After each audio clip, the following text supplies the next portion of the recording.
La Academia Nacional del Folclore presenta ANFTV, donde podrá disfrutar de todo el contenido audiovisual que estamos preparando para usted.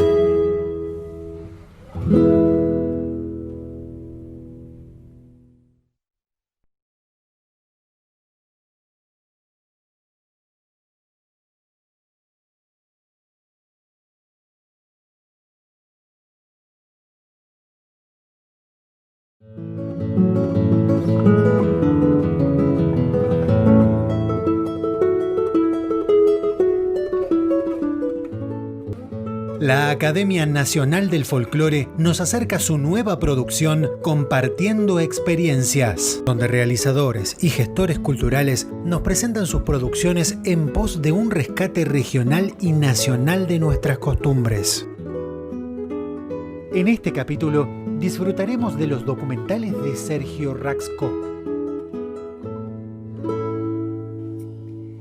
La Academia Nacional de Folclore tiene el gusto de presentar Paracuaria II, las misiones jesuíticas del Paraguay, Camino de la Fe, de Sergio Rasco.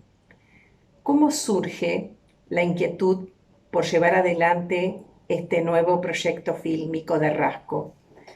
Cuando Sergio Venturini, un profesor de historia de Río Grande do Sul, toma contacto con él y conociendo sus otros proyectos documentales relacionados con Paracuaria, le propone realizar un registro documental de lo que se conoce como la Cabalgata de los Santos Mártires, que todos los años y por iniciativa de este profesor de historia se llevaba adelante evocando la vida y la muerte de los tres primeros mártires de esta región, jesuitas, que fueron San Roque González de Santa Cruz, Juan del Castillo y Alonso Rodríguez, que mueren en 1628.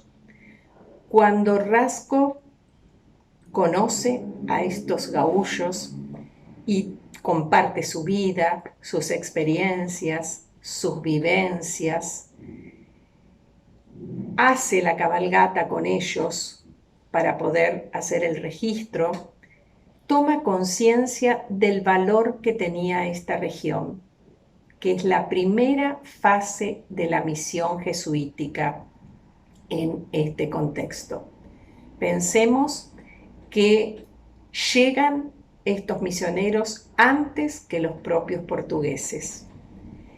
Y indudablemente, cuando termina todo este proyecto y desea hacer la entrega a Venturini de el documental, se encuentra con el inconveniente que ellos tenían un sistema que era incompatible con el PAL-N, que era el que había sido filmado por Sergio Rasco. ¿Qué pasa a partir de ese episodio? Como no se puede solucionar, decidió, y con autorización de ellos, de incluir en Paracuaria II, que es lo que hoy vamos a disfrutar, todo este episodio de la cabalgata, de esa marcha de recordando la gesta de los santos mártires. También es importante en Paracuaria II la figura y cómo se exalta de Darko Susternik, un gran historiador del arte y especialmente del arte de las misiones jesuíticas. Muchos teóricos han visto que los guaraníes reproducían, copiaban ese arte barroco que llega con los misioneros y que estaba en boga en esos momentos en Europa. Sin embargo, estos cánones estéticos sirvieron a los jesuitas para transmitir la técnica a los indígenas, pero los indígenas crearon su propio arte.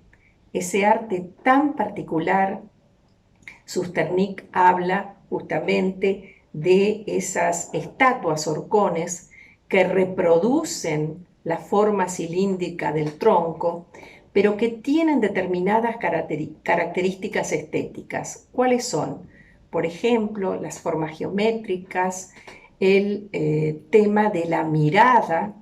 Generalmente las reproducciones de imágenes religiosas barrocas tendían a mirar en estado de éxtasis místico hacia la parte superior, hacia arriba.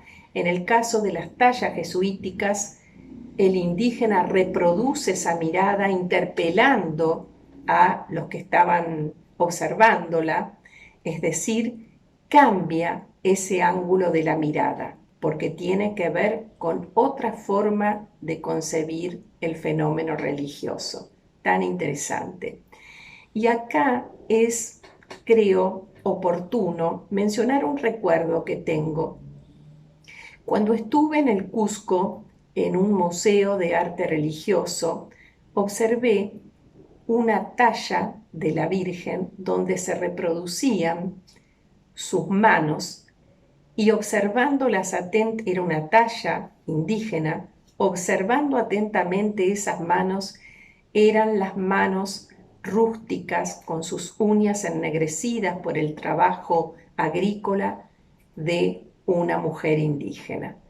Y ahí me llevó a esta reflexión, como seguramente también a Susternik, que no copiaron de ninguna forma y sin ningún criterio cánones estéticos foráneos. Ellos aprendieron las técnicas y pudieron reproducir según sus sentimientos y según los conocimientos y según su antropovisión las figuras, las pinturas, la imaginería religiosa que es tan apreciada en las misiones jesuíticas. Estoy absolutamente segura que van a disfrutar de Paracuaria 2, las misiones jesuíticas del Paraguay, el camino de la fe, como han disfrutado hasta ahora los otros documentales de Sergio Rasco.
Patricio.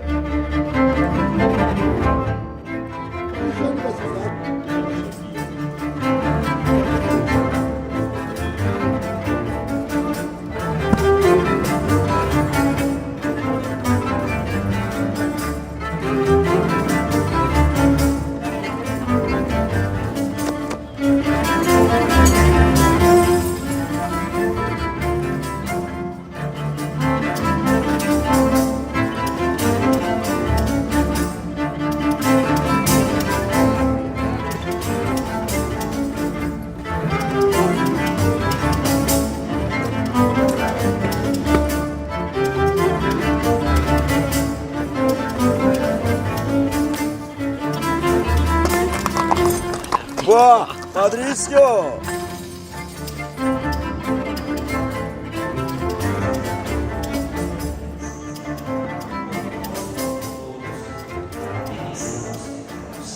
Fazer isto em memória de mim.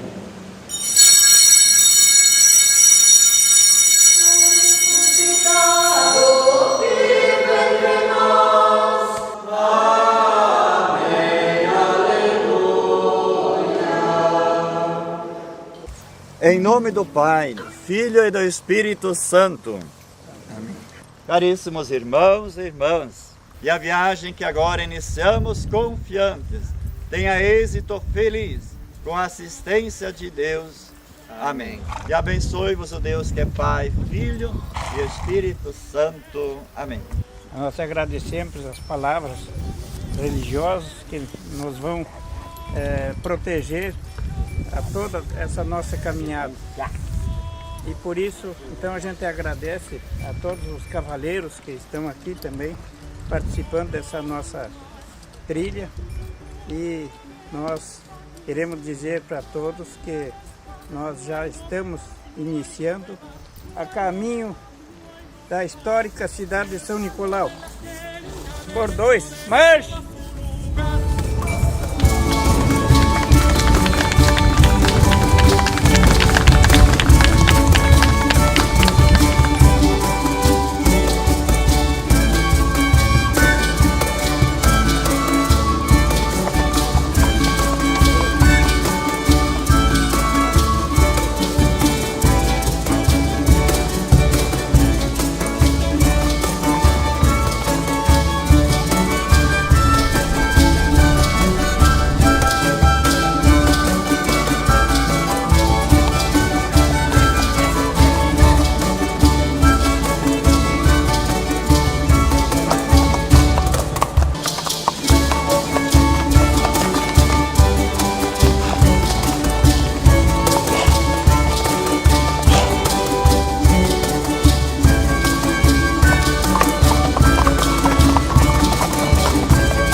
Que Deus nos acompanhe, os santos mártires, os padres estão junto com nós.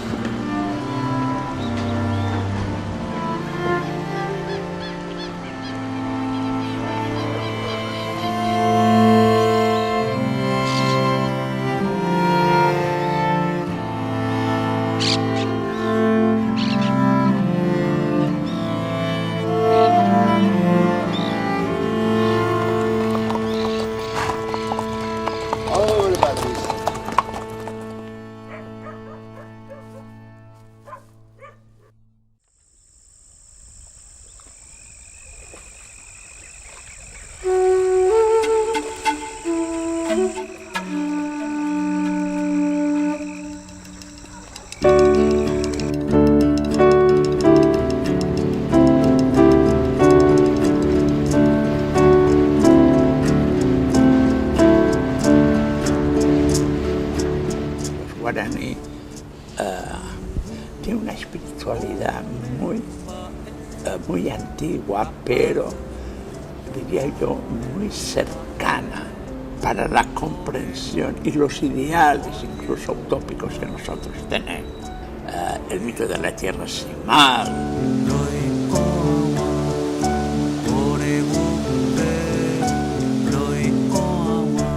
El Ivi Maranaú dos Guaranis, que é a Terra Sem Males, é modo milenar de viver dos Guaranis.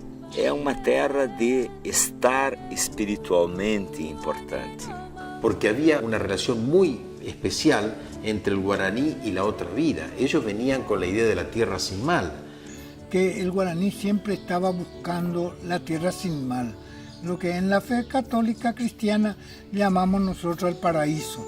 Su tierra sin mal estaba en esta tierra misma. Que é exatamente o centro do cristianismo, de tudo que Cristo deixou, aquele amai-vos uns aos outros. Então aí está o centro da Terra Sem Males, no sentido de que vivemos no mundo atual com muitos males. E buscar a utopia guarani é exatamente buscarmos uma proximidade da ideia cristã, a ideia de Jesus.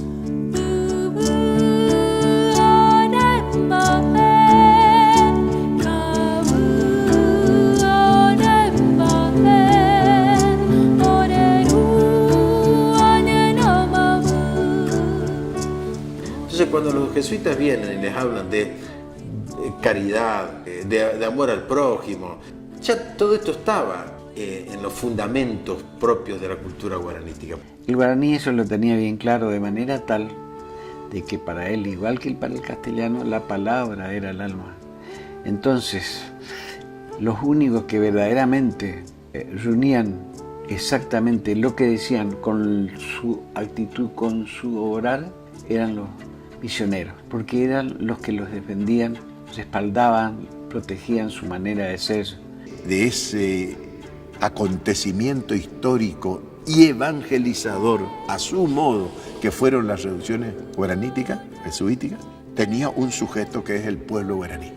Los guaraníes tenían una forma especial de vivir en comunidad y esa vivencia en comunidad le ayudó mucho a los jesuitas a establecer las misiones, porque los guaraníes ya estaban acostumbrados a vivir en una comunidad pura.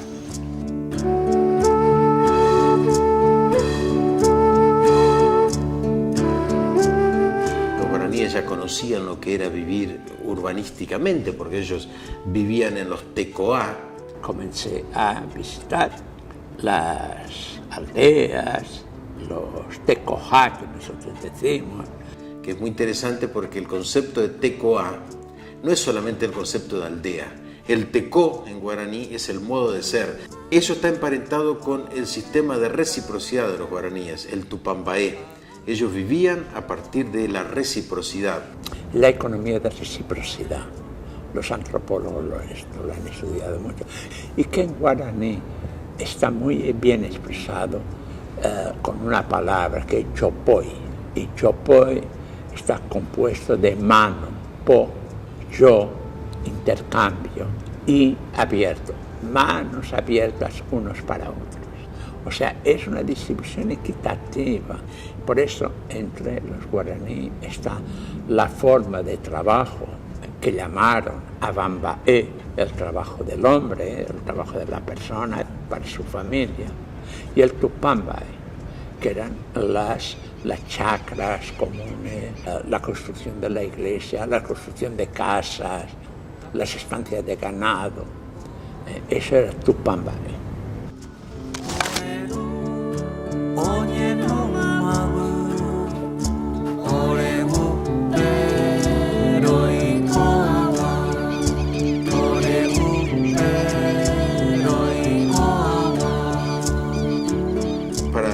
Explicar que fue una experiencia de dos culturas unidas. Nace una nueva cultura, la cultura jesuítico-guaraní, donde hay un préstamo, digamos, cultural, como dicen los antropólogos, de parte de los occidentales jesuitas por un lado y de los guaraníes por otro, ¿no? En algunos casos, como Restivo, él sí fue sumamente honesto, tan honesto, que lo que él hacía siempre puso el nombre como primero de su colaborador, que es Yapuguay.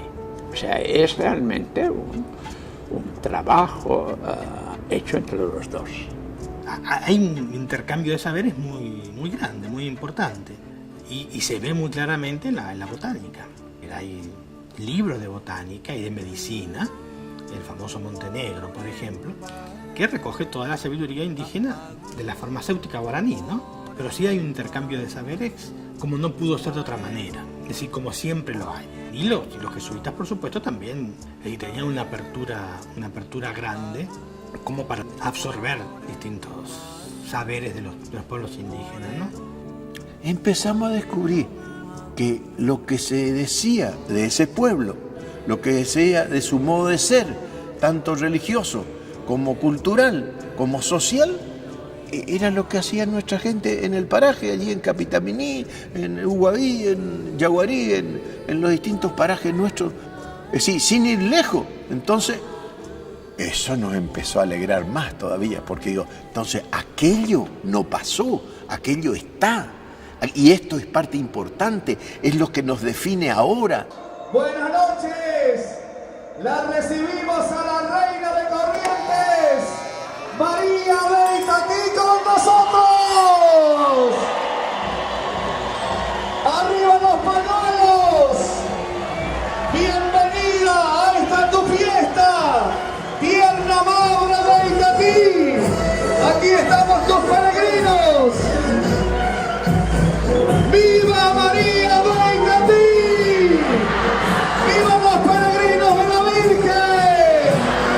Tenemos una madre y se llama María. Tenemos una madre y se llama María. ¡Viva María Beita! ¡Viva! Y en este momento especial. Y entonces entramos por un camino de mirar a nuestro pueblo y mirar su cultura y su modo de ser y su religiosidad con ojos de buen pastor, como dice el Papa Francisco, que es la única forma de poder evangelizar en serio la fe y las expresiones de fe de nuestro pueblo.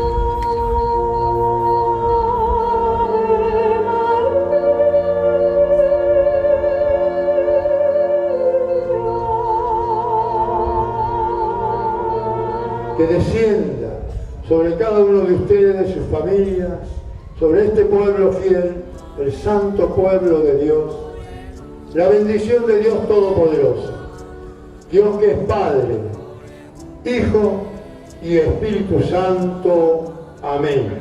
Con la alegría de haber celebrado esta noche el encuentro con la Madre, podemos ir en paz. Demos gracias a Dios.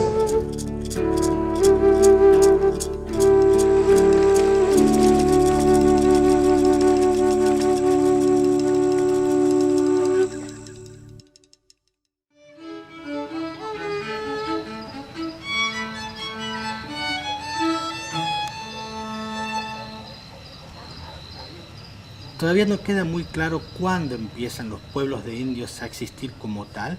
Sí es claro que en 1580 ya los franciscanos inician ya los pueblos de indios franciscanos, ¿no? Tanto que están cercanos a Asunción, tipo Yaguarón, Altos, como más al norte.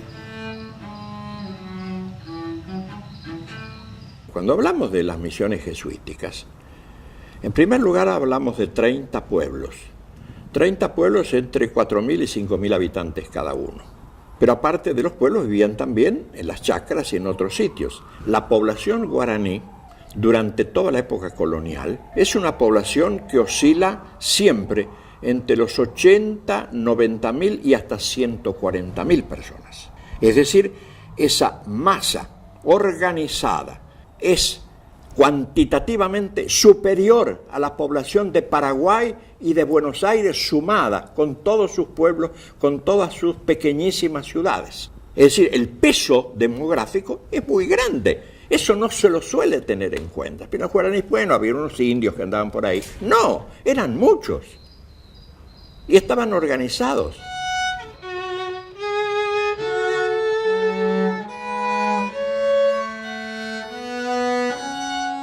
A fines de 1609, el padre Roque González, acompañado por el padre Vicente Griffi, fueron hacia los Guaycurúes en el Chaco, donde fundaron la reducción de Santa María de los Reyes.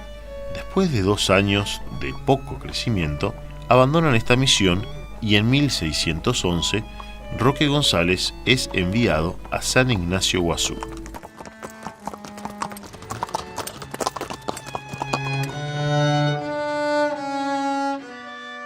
En 1611 viene San Roque González de Santa Cruz, está 4 años acá. Roque viene aquí a San Ignacio en el año 1611 y es el gran organizador, el gran impulsor del inicio de las reducciones jesuíticas. Acompañó la formación del pueblo, ¿verdad? Él mismo personalmente trabajaba con los indígenas.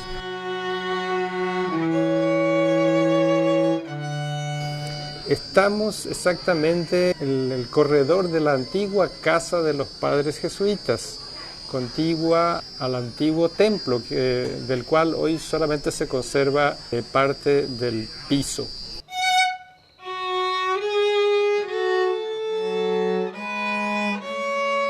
Estamos ubicados ahora en este momento en la capilla del Niño Jesús, alcalde o intendente.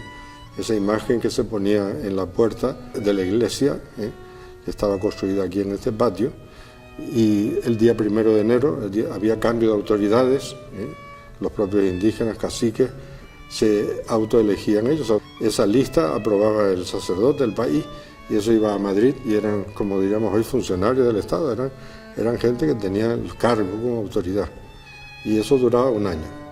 Nunca, en 160 años, nunca hubo un solo motín contra los países porque no estaban de acuerdo con las autoridades. Entonces una comunidad donde había una gran organización, decimos nosotros que fue la primera gran cooperativa internacional.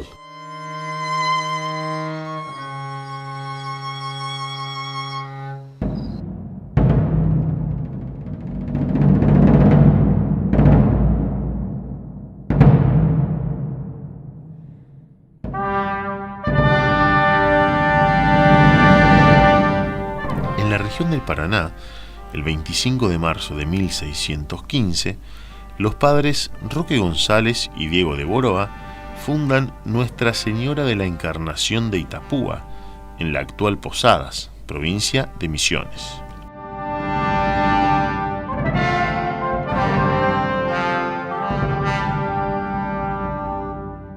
Cuando Roque González terminó de organizar la reducción de Nuestra Señora de la Anunciación de Itapúa, estamos hablando de la fundación inicial de 1615, no del traslado posterior, ¿no? También en ese momento colaboraba intensamente con Yaguapoa, que es otra de las fundaciones hecha por Roque González en las proximidades del Paraná. San Roque González de Santa Cruz funda la misión de Santa Ana del Iberá, donde reunió otras parcialidades de guaraníes y levantó una cruz como señal de futura reducción. Por su parte, el padre Nicolás del Techo, en su libro Historia de la provincia del Paraguay, hace mención a una laguna de Apupé, denominada de Santa Ana. La laguna de Santa Ana, ubicada sobre la margen derecha del río Paraná, está en las cercanías de la actual isla Apipé.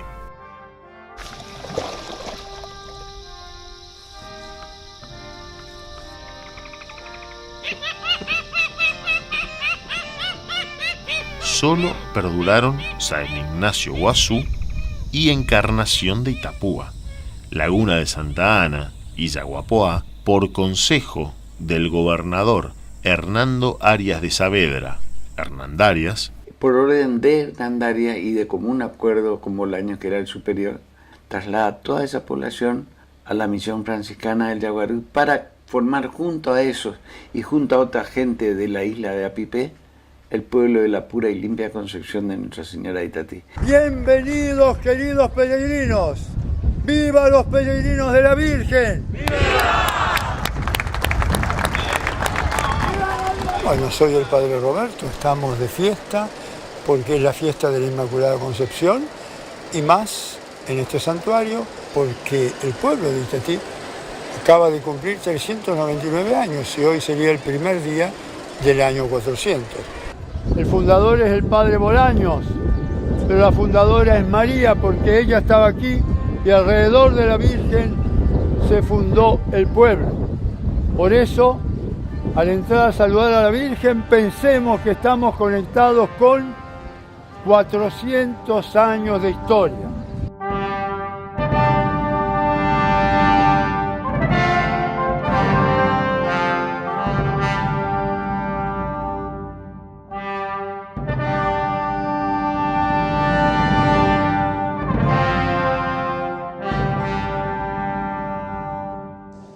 Bendícenos, Inmaculada Concepción de Itatí, en este día, a cada uno de nosotros, tus hijos de este pueblo, tus hijos peregrinos, que han venido para honrarte y venerarte en este tu día.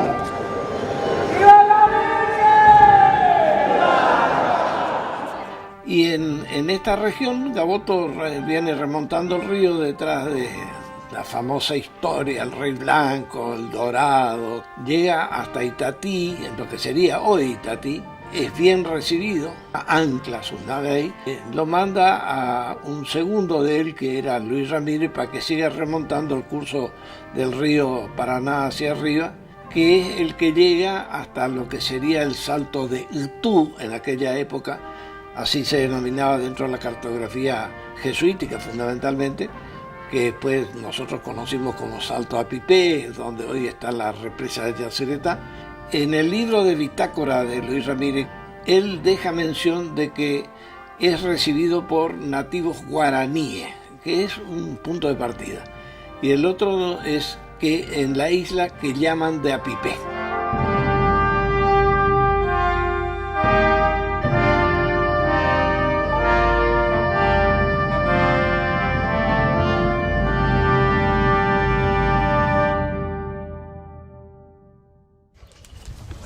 Então, vamos fazer uma pequena prece para que os santos mártires e Deus Nosso Senhor nos ajude para nós fazer isso tudo bem tranquilo. Em nome do Pai, do Filho e do Espírito Santo. Amém. Pai nosso que está no céu, santificado seja o vosso nome. Venha a nós o vosso reino. Seja feita a vossa vontade, assim na terra como no céu.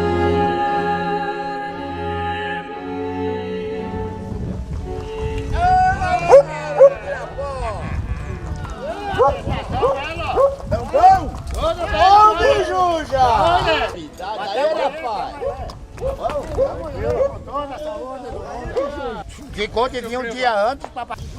Fala! Vamos. Tá bem, graças a Deus. Juja, rapaz. Tu dá pra ele e tu dá pra mim. Prova minha. Bom dia. Obrigado pela presença aí. Mas muito boa. Que coisa! Mas não, bom dia. Pô, paisano ali, ó, tomar um trago. Patrício. Sou Sérgio Venturini, professor de História, que para mim, Roque Gonzalez foi o padre jesuíta que melhor desempenhou essa função de conquistar novas almas, fundando várias reduções. Roque González, este criollo asunceno, que realmente tuvo una visión del territorio asombrosa para la época.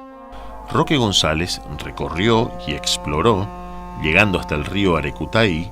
1618, logra avanzar la ruta o el camino que bordea la sierra del sur de Misiones por la zona de campo. El río Arecutaí o el arroyo Arecutaí, que el arroyo que hoy lleva nombre, el arroyo Tunas en el sureste de Misiones. Donde logró bautizar al cacique Cuaracipú y con él a toda la parcialidad guaraní que lo seguía. Un personaje clave para Roque González, que era Cuaracipú.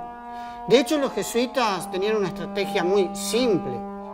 Logrando la conversión del jefe, se convertían todos. Es así como fundó, el 8 de diciembre de 1619, cercano al río Uruguay, la reducción de Nuestra Señora de la Limpia Concepción de Ibitiracuá.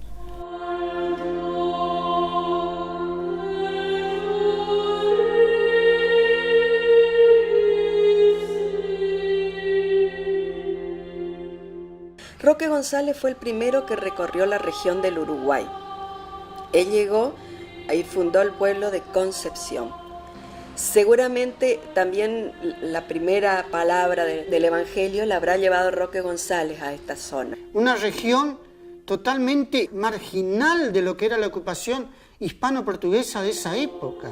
En un lateral, frente a su plaza principal, se encuentra parte del cabildo. Se sostiene que ese sector hacia la derecha, el costado derecho de la plaza, donde se ubicaba un cabildo en un pueblo jesuítico.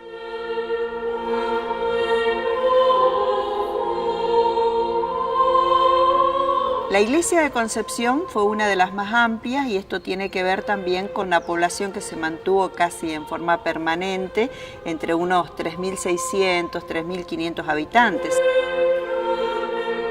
La iglesia de Concepción, que es atribuida al hermano José Brassanelli. Justamente, Brassanelli trazó un plan de reforma barroca en base a esos datos que él tenía, de que los indígenas copian.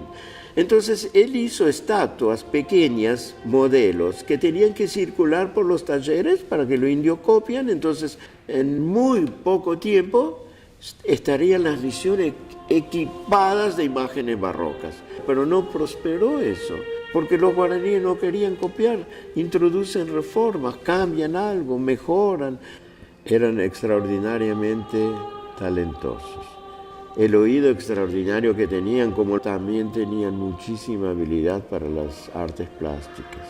De ahí es que podemos entender cómo en el siglo XVII ha surgido un arte autóctono, pero el estilo propio de los guaraníes es el estilo que hemos calificado estatua horcones. Y con esas imágenes chocó Brassanelli cuando quiso introducir la reforma barroca. Lo que caracteriza así casi paradigmáticamente el momento jesuítico es la entrada, sobre todo con Brassanelli, en ese momento de la escultura barroca en el Paraguay. ¿El resultado cuál fue?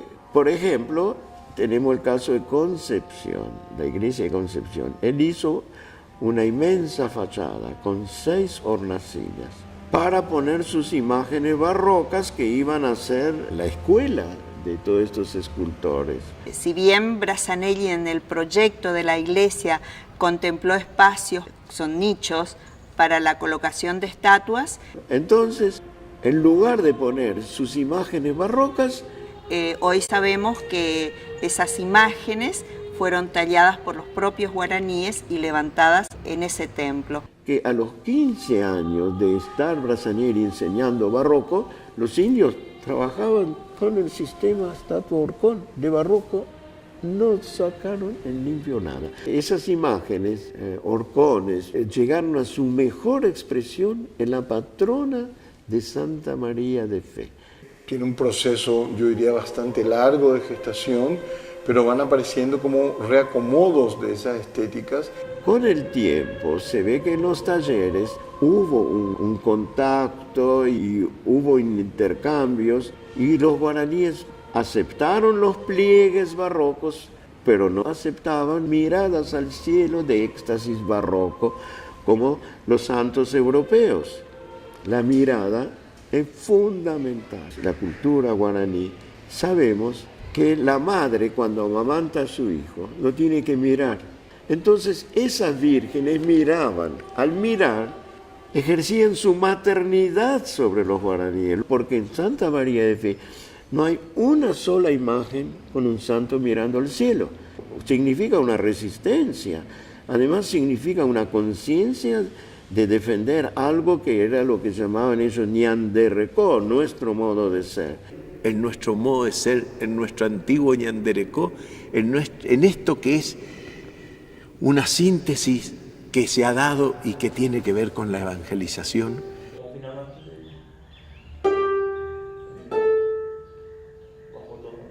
Eso era Concepción. Concepción queda muy lejos de Santa María de Fe, donde estaba el baluarte del estilo indígena. En ese trazado de la nueva colonia, se proyectó la colonia sobre el antiguo pueblo jesuítico. Este capitán Verón Astrada no aceptaba que los guaraníes se reunieran ahí a rezar, y entonces las hizo sacar con lazo, las enlazó y las volteó y se quebraron las cabezas. Pero algunas se salvaron y las pegaron, así es como en Luján. En el Museo Colonial e Histórico Enrique Udaondo, en Luján, provincia de Buenos Aires. Hay 3 imágenes con cabeza. Podemos estudiar el estilo, y es el estilo de la estatua horcón, nada de barroco.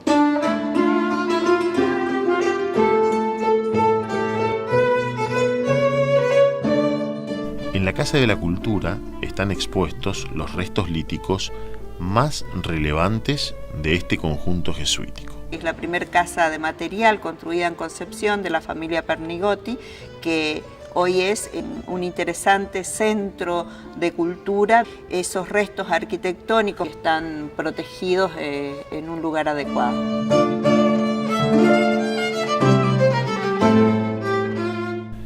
Muros diseminados en distintas viviendas por todo el pueblo son paredes perimetrales construidas con piedras de la antigua misión. Un aljibe o pozo de agua son algunos de los testimonios que quedan en pie de este pueblo misional. Que Brassanelli talló un San Miguel y descubrió que para los guaraníes el mal, en lugar del diablo común, no, la anaconda que se tragaba vivos a los guaraníes. En la zona de las misiones no se llamaba anaconda, no. En la zona esa es Curiyú. Pero Brassanelli, curiosamente, define claramente su postura. Se inclina en la cultura guaraní y se incluye una boa constrictora ahí. Eso no había en Europa. Ojalá pudiéramos juntar e hilvanar más las curubicas, los pedacitos, para ver si armamos este rompecabezas que en el fondo está armado en nuestro corazón, en nuestra alma, en lo que es nuestra identidad.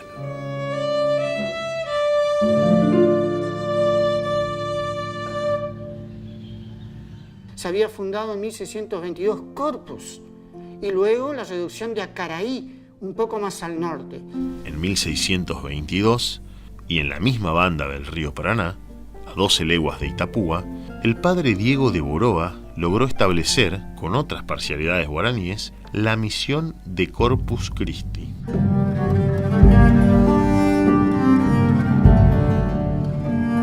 Corpus primero fue fundado del lado de la margen occidental del río Paraná.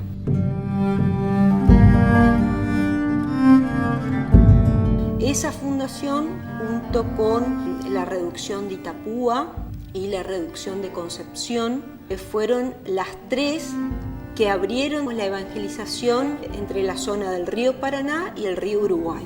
En 1701 recién se traslada hacia la margen izquierda, oriental del río Paraná, y es donde hoy se encuentran sus vestigios. Ahora se inicia un rescate y puesta en valor de esta reducción, que actualmente estaba cubierta por un monte con abundante vegetación y el cementerio.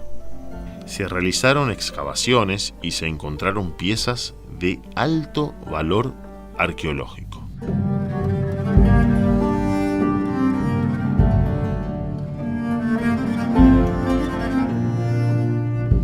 El templo jesuítico, sobre la parte más alta del monte, un muro del templo que une el templo con la residencia, sí que es muy impresionante porque está como en un pozo y arriba ha nacido una higuera gigante, pero es un sitio muy importante porque es donde se ve una gran altura de un muro, ¿no es cierto?, para poder conocer cómo era el ensamble de las piedras. Pero es como que estamos cruzando por encima del muro y salimos a la parte de atrás, que sería la huerta. Está el colegio y los talleres. Hacia otro lado se encuentra conservado el cementerio y parte del Cotiguazú.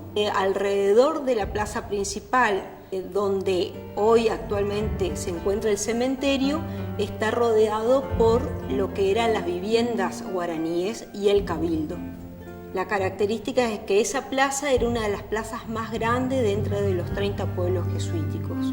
Por suerte el cementerio solamente abarca una parte de la plaza y no ha invadido parte de las estructuras jesuíticas que se encuentran alrededor.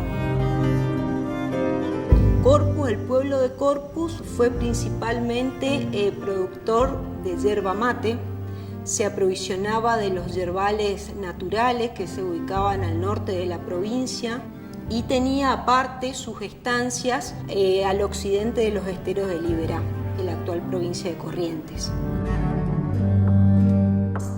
Se ha levantado mucho material de ese lugar. Se conserva también muchos otros vestigios que pueden ser recuperados y pueden ser mostrados tanto a los habitantes del corpus actual como a los visitantes, y también integrarlo y valorarlo dentro del circuito que la provincia de Misiones pone en valor con estas reducciones o pueblos mundialmente conocidas como son San Ignacio Miní, Santa Ana, Loreto y Santa María.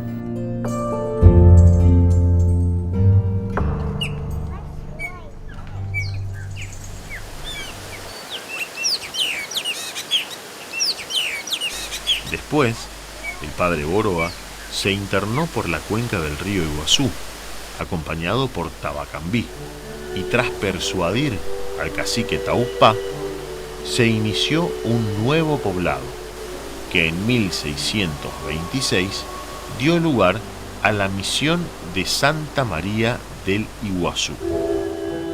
Fundada allí mismo donde confluye el Iguazú con el Paraná, en un lugar que hoy está dentro del Parque Iguazú, del lado brasileño. En el año 1626, también una carta annua de Santa María de Iguazú cuenta que el padre Vicente Badía diseñó un hermoso retablo y sus carpinteros guaraníes lo hicieron. Eso es la cultura de la madera, lógico. Y seguramente hicieron también estatuas en sus nichos. Lo más antiguo que podemos encontrar en las misiones son estatuas con la cabeza y manos desarmables. La mayoría de las más antiguas se guardan en el pueblo de Santiago, en el Museo de Santiago.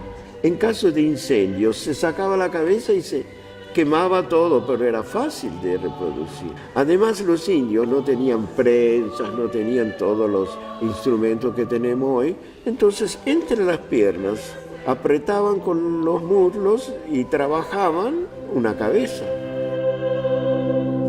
Corpus, Acaraí, Santa María del Iguazú eran las escalas para llegar al gran núcleo de reducciones fundadas en el Guairá por los padres Cataldino, Maceta, Montoya. Abrir esa comunicación, y ese fue el objetivo de Santa María la Mayor. En su inicio fue Santa María del Iguazú. Debido a los ataques bandeirantes, se trasladó hacia el sur, desde el Iguazú hasta el río Uruguay. Y bueno, para hablar de esta historia de Santa María la Mayor, tenemos que hablar del año 1626. Era una región en donde ni españoles ni portugueses habían logrado afirmarse. Miles de guaraníes habían encontrado refugio escapando a la más terrible persecución de los esclavistas portugueses, los renombrados bandeirantes o mamelucos. Y la Compañía de Jesús es la que emprende esta tarea, la de entrar al territorio, donde el único camino de entrada eran los ríos. Y a través de los ríos se llegaba a los afluentes que permitían ingresar aún más al interior de ese territorio poblado de indígenas. Una etapa en donde los padres Antonio Ruiz de Montoya, el padre Roque González de Santa Cruz, emprendían, fundamentalmente estos dos sacerdotes dentro de la Compañía de Jesús, lo que ellos llamaban entrar al Paraná y al Uruguay.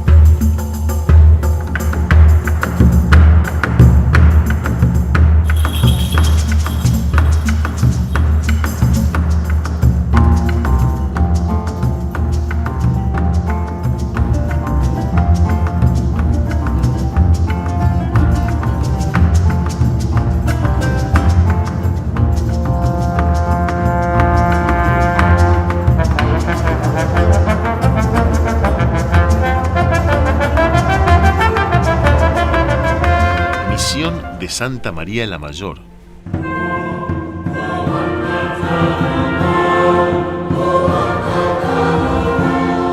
Santa María la Mayor, porque para diferenciarle de Santa María de Fe, que está en Paraguay. Lo de la Mayor se refiere a no una cuestión de tamaño o magnitud, sino que era más antigua. Y allí está Santa María la Mayor desde 1633. El asentamiento original, a escasos kilómetros del río Uruguay, estaba en una zona que era bastante baja, que de algún modo impedían la expansión urbana de la reducción. Eso, bueno, llevó a la necesidad de mudarla. De este modo es que Santa María, hacia la década de 1690, se establece en el sitio en el que hoy vemos las ruinas de la Reducción.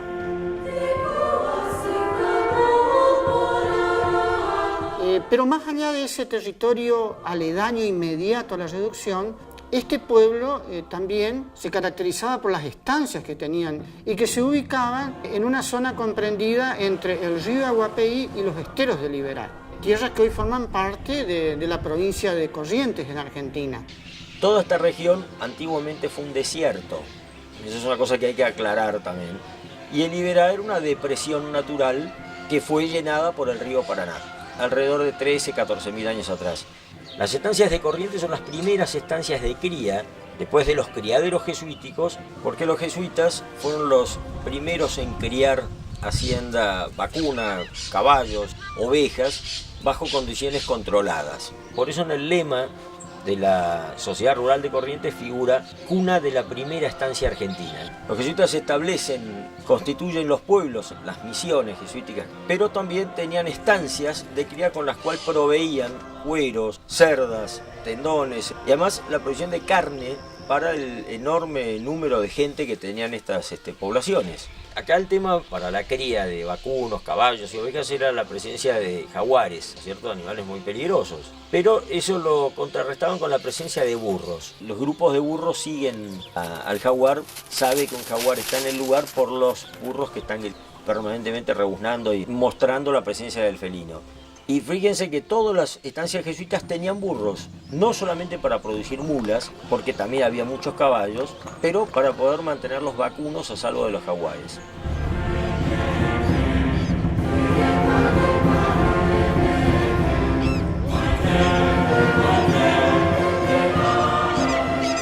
Santa María la Mayor, junto con Loreto y San Javier, fueron sedes de la imprenta jesuítico guaraní. ¿Para qué era la imprenta? Bueno, en primer lugar, para publicar los libros en idioma guaraní, el vocabulario y el diccionario. Para los nuevos jesuitas que venían de Italia o de España o de Austria, empezaran a aprender, por lo menos ahí mismo empiezan a aprender los rudimentos del guaraní. Y desde luego están ahí los libros de Montoya, que fue el primero que los codifica. En segundo lugar, algunos de los caciques también escribieron libros y fueron publicados en la imprenta de las misiones, como Nicolás Yapuguay. Nicolás Yapuguay nació en Santa María la Mayor, se crió en las reducciones y se crió con los jesuitas, se educó con ellos, aprendió muy bien el latín y el español y a su vez les enseñó el guaraní, con lo cual hizo de traductor entre jesuitas y guaraníes. Que comenta pasajes bíblicos o sermones con el objeto de que sus propios hermanos lean o escuchen de oídas lo que él les ha transmitido en su propia lengua, su propio hermano. Me gustó muchísimo la forma de contar Yapuguay, ¿verdad? Trabajando el primer sermón, ¿verdad?, sobre el nacimiento. La forma de hacer Yapuguay es muy familiar, ¿verdad? Lo hace desde su, en castellano sería desde su corazón, ¿verdad? Mi nombre es Juan Lino Flores, soy de la comunidad guaraní de Santa Teresita, Chaco Paraguayo, departamento Boquerón, del Vicariato Apostólico del Pilcomayo. Soy sacerdote católico, trabajando con los sermones y ejemplos en lengua guaraní por Nicolás Yapuguay. Voy descubriendo que el guaraní que estamos hablando nosotros es también el guaraní que se hablaba en las reducciones jesuíticas. Nos han dejado libros que, bueno, tanto de los que ha escrito Nicolás Yapuguay como el Catecismo de Nicolás Yapuguay, aparece la Virgen María, un pequeño grabadito que se cree que es una silografía, que es una pequeña talla de María y el niño. Dicen debajo Santa María de la Mayor, es decir, del lugar de donde estaba localizada la imprenta en la cual fueron editados. Todos los que han surgido de esta imprenta, que funcionó desde 1700 a 1727.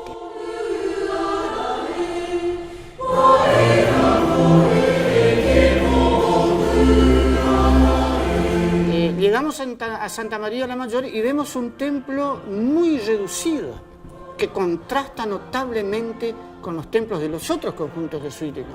Y esto responde en principio a una circunstancia histórica, ¿no? Y es que en 1735, durante los festejos patronales del pueblo, en plena época jesuítico-guaraní, se incendia el templo. Únicamente quedó el campanario, que hoy podemos ver los restos acá en Santa María la Mayor.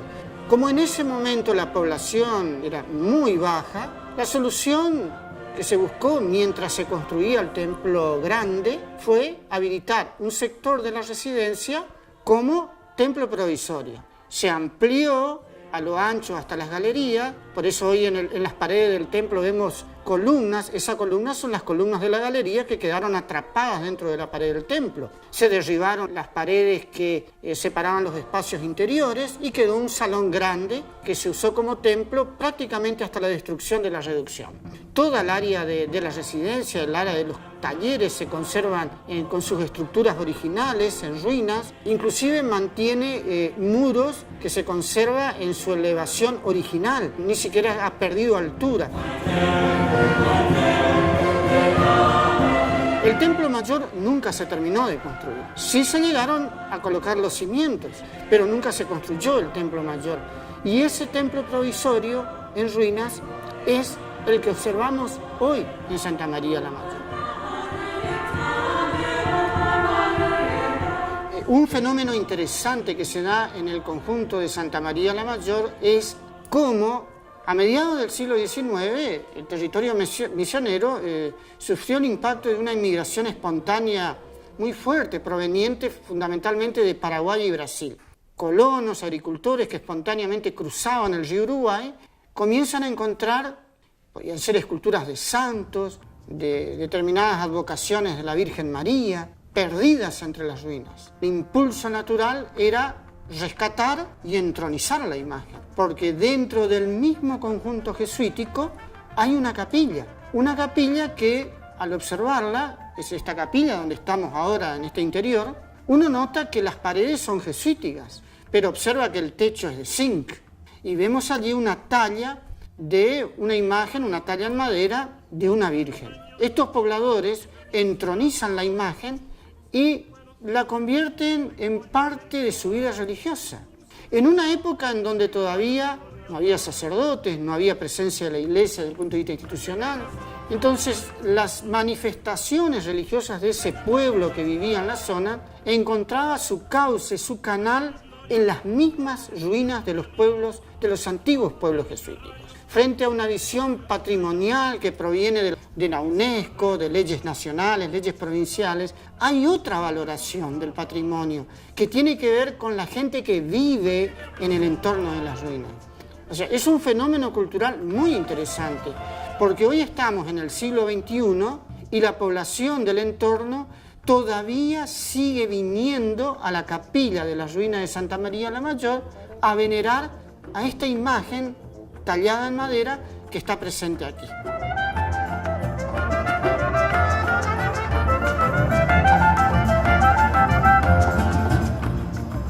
Actualmente se realiza todos los años la cabalgata por la senda de los santos mártires en Río Grande do Sul.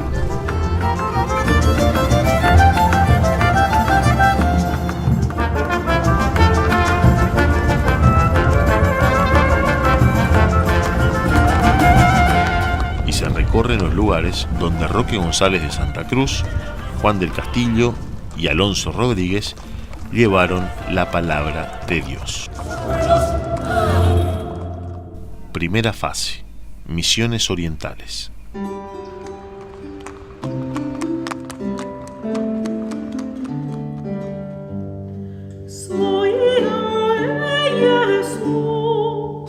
En el paraje llamado Paso del Padre, en San Isidro, es por donde ingresa Roque González al actual Río Grande do Sul. Sem nenhum exagero, que foi Roque González o primeiro homem histórico a chegar ao atual estado ou província do Rio Grande do Sul e deu início à nossa história. Allí celebra una misa en la margen oriental del río Uruguay.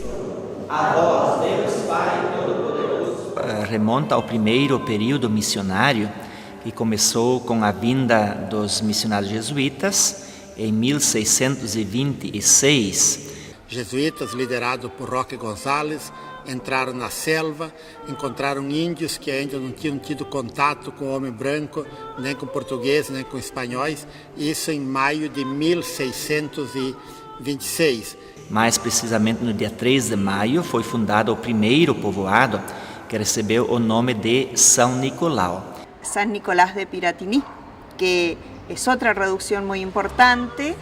A figura do Roque González de Santa Cruz é uma figura fundamental para entender o modo jesuítico de ser, de estar. Então é muito importante isso, e isso tudo vem da primeira fase.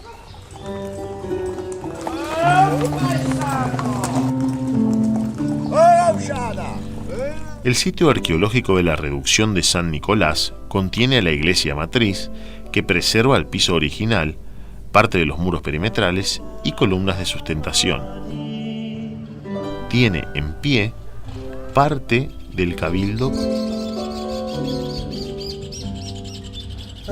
una despensa subterránea construida en piedra arenisca y una pila bautismal en piedra labrada. En la iglesia nueva se exhiben 3 tallas misioneras: San Antonio, el Señor de los Pasos y San Isidro Labrador. La plaza actual lleva el nombre de Roque González de Santa Cruz y está prácticamente sobre la traza de la antigua Plaza de Armas de la Misión.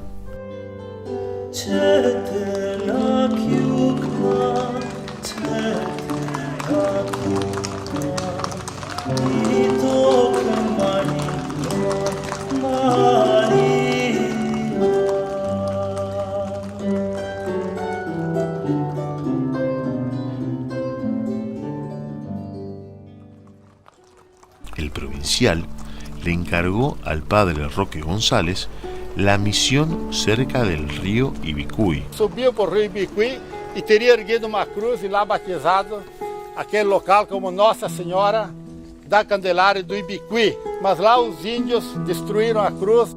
La misión fue destruida enseguida. Lo que es absolutamente importante, que está detrás de la decisión de abrir el territorio a las misiones, es que los jesuitas son la última orden religiosa que viene en realidad de las grandes órdenes.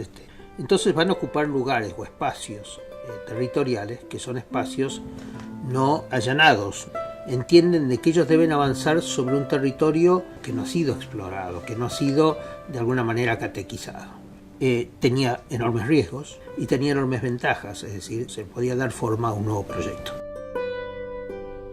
El Roque González, con el padre Romero, en el paraje Caazapá-Miní, en 1627. En 1627, Roque González va a proceder a la fundación de Nuestra Señora de la Candelaria.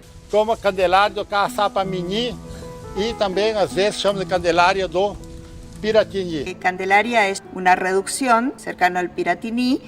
Essa Candelária aqui foi importante, isso aí foi em 1636 a 38. Foram para outro lado e fundaram Nossa Senhora Candelária do Paraná, que foi a capital administrativa dos 30 povos das missões. Contaba también con la capital de los 30 pueblos, que era Candelaria. Y allí residía el Padre Superior. El superior de la zona de las misiones del Paraná, ¿no? Es decir, ahí había 3 jesuitas, ¿no? Y tenían la biblioteca más importante. Ese era el centro administrativo civil, ¿sí?, de los 30 pueblos, que a su vez ese superior respondía al provincial que residía en Córdoba. Un provincial al cual se le enviaba anualmente la información del desarrollo de esos 30 pueblos, que es lo que da origen a las famosas cartas anuas. Y el nivel de organización y de información, las cartas anuas todos los años de información, las cartas de los provinciales a los superiores, las cartas, es decir, el permanente relevamiento de la población, los censos. Tenemos el plano de Candelaria, que también es otro dato importante hecho por los propios jesuitas.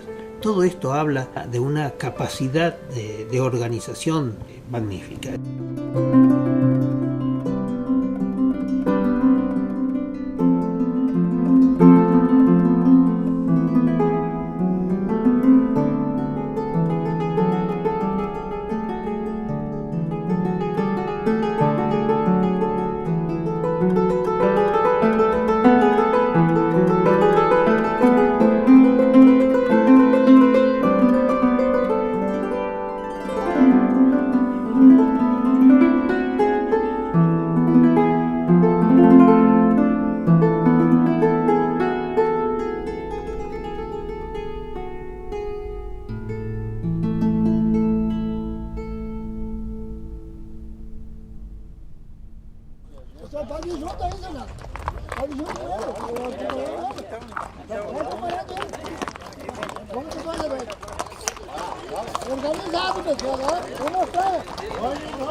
Nessa região chamada Pirapó, 1627, 15 de agosto, a fundação da redução. O povoado de Assunção do Ijuí, no dia 15 de agosto, nessa região que nós aqui chamamos de região das Missões no Brasil. Roque González funda primero la reducción de Asunción del Ijuí. Y en esta reducción él le va a dejar al padre Juan del Castillo. El padre Juan queda en la reducción de Asunción.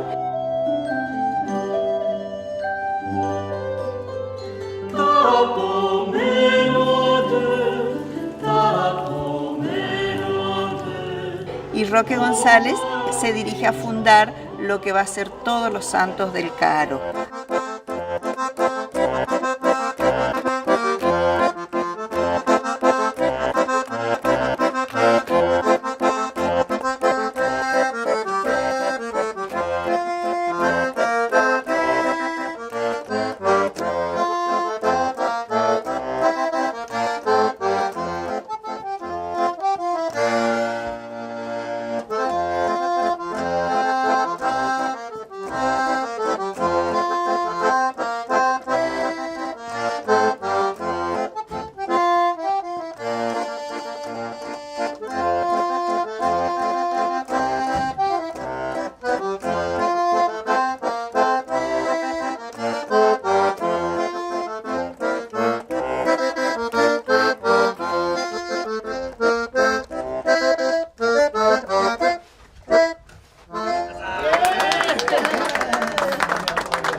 La última fundación del padre Roque González fue Todos los Santos del Caaro.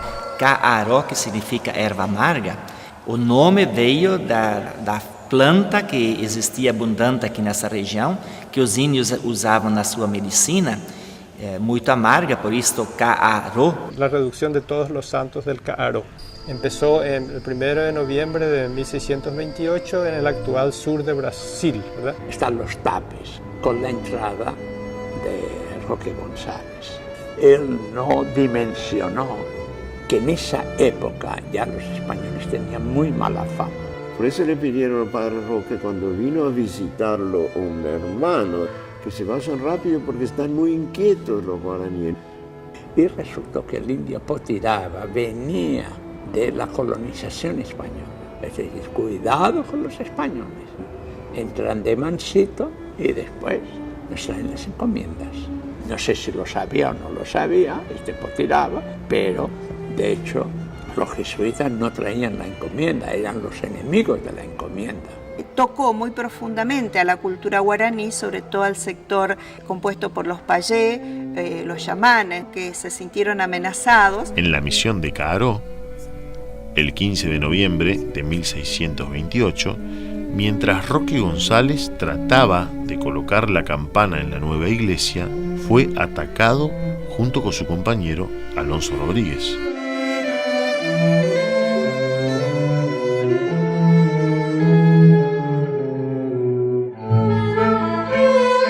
Se concreta el martirio de Roque González de Santa Cruz.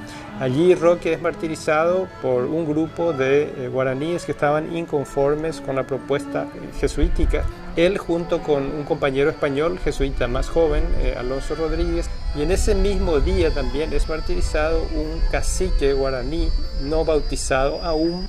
Le denominamos Arazunú, que significa en guaraní trueno, porque él enfrenta a los que mataron a los padres, ¿verdad? Les denuncia su crueldad y es también martirizado ese mismo día. Bueno, que hay muchos mártires también indígenas y sin embargo mueren por defender ese nuevo modelo de integración social, política y religiosa. Incluso algunos con el bautismo de sangre, porque el que muere con Roque González todavía no se había bautizado. 2 días después también es martirizado Juan del Castillo en una reducción vecina. Mas gostaria de saudá-los ainda a todos, desejar as boas-vindas a este local, a este martírio de João de Castilho, essa lembrança dessa história, desses acontecimentos é saudável a nós que nós dissemos missioneiros, né? E que cultivamos esta herança recebida dos santos mártires e por intercessão também deles, cultura indígena, que cada vez mais também sabemos valorizar essa boa acolhida, sintam-se bem e com a bênção da chuva também, né? Este ponto aqui é pouquíssimo conhecido. João de Castilho foi morto, foi arrastado, sacrificado, maltratado até esta cruz, abandonado por aqui. Depois da morte dos missionários aqui em Caró, a igrejinha foi destruída, os corpos foram jogados em cima dos escombros, colocaram fogo e na manhã seguinte contam os índios que eles ouviram uma voz que parecia sair do peito de Roque González. Por isso se diz assim, Caró é o lugar onde o coração de Roque González falou. Mas o fato interessante na história de Roque González é que o corpo todo sofreu o processo natural da decomposição, mas o coração se preservou intacto. A ciência até hoje não tem uma explicação clara, definitiva sobre o fato. E nós dizemos que isto é uma manifestação de Deus. Deus que preservou o coração deste homem que tanto amou a humanidade, que tanto amou os grupos indígenas, e Deus então preservou esse seu coração. João de Castilho foi morto, o corpo dele foi recolhido, junto com o corpo de Padre Roque lá e o Padre Afonso, e levado para Concepción de la Sierra. Concepción, que fica uns 12, 13 quilômetros para lá do Passo do Padre, onde nós saímos ontem. E daí, quando chegaram lá, os restos mortais, viram que tinha uma fronha com alguma coisa, abriram, era um coração. O único que tinha o peito aberto era Roque González, então identificaram, esse coração é de Roque González. Por isso o coração foi para Roma, ficou muitos anos lá.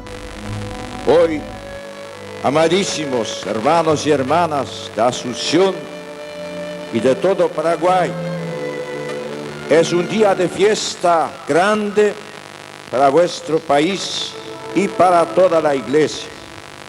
Como sucesor del apóstol Pedro, tengo la dicha de celebrar esta Eucaristía en la que son elevados a los altares un hijo de esta querida ciudad de Asunción, el Padre Roque González de Santa Cruz, primer santo de este queridísimo Paraguay, y sus dos compañeros, los padres Alfonso Rodríguez y Juan de Castillo. El Papa Juan Pablo II los proclamó como santos mártires rioplatenses en una ceremonia en Asunción.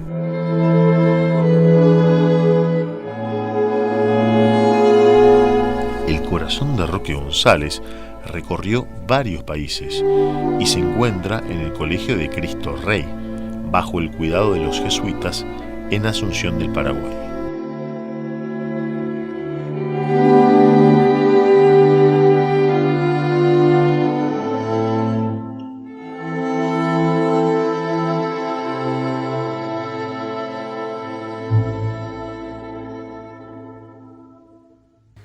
Nosotros nos bendecimos rezando el Padre Nuestro así, ¿no?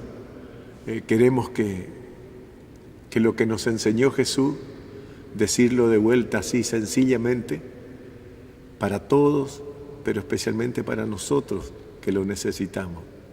Diosito, papá querido, que tu nombre sea honrado, que llegue ya tu reinado y se haga tu voluntad.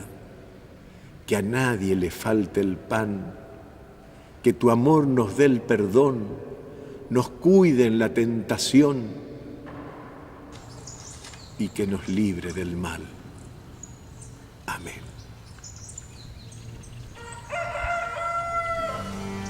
Amen.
ay, que de abrazo, ay, divina dueña, ay, que de hermosura, ay, que de santueros, ay, como llueve, ay, cielo luceros, ay, rayos de gloria, ay, rayos de fuego, ay, que de abrazo, ay, divina dueña, ay, que de hermosura, ay, que de santueros, ay, que la gloria, ay, del mordelino, ay, ya viste rayos, y arroja llamas, ay, que su madre,